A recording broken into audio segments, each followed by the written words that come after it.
Penegakan hukum di Indonesia telah lama menjadi sorotan tajam, tidak hanya karena kompleksitas persoalannya, tetapi juga akibat dari akar masalah yang, hingga peradilan kerap diwarnai oleh praktik, orang dalam, yang tidak jarang disertai biaya yang besar.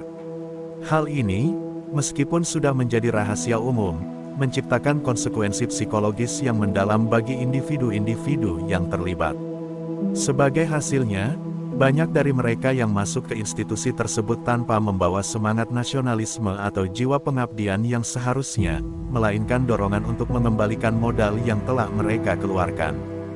Yang lebih mengkhawatirkan adalah kalau mereka bukan lagi bekerja untuk mengembalikan modal tetapi bekerja untuk memenuhi keserakahan agar dapat hidup kaya dengan cara cepat dan tidak halal. Dampaknya jelas terlihat dalam proses penegakan hukum.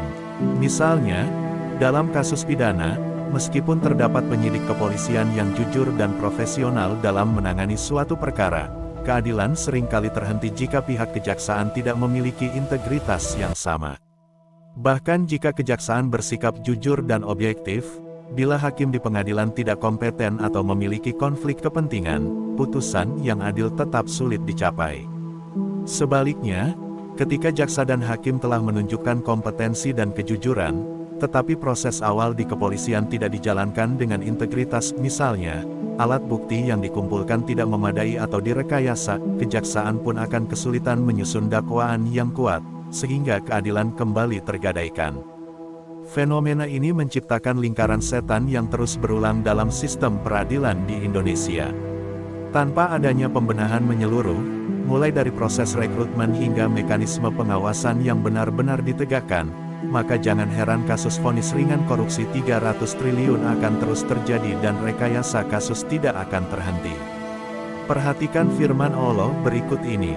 Al-Quran Surah Hud ayat 18. Dan siapakah yang lebih zalim daripada orang yang membuat-buat kebohongan terhadap Allah?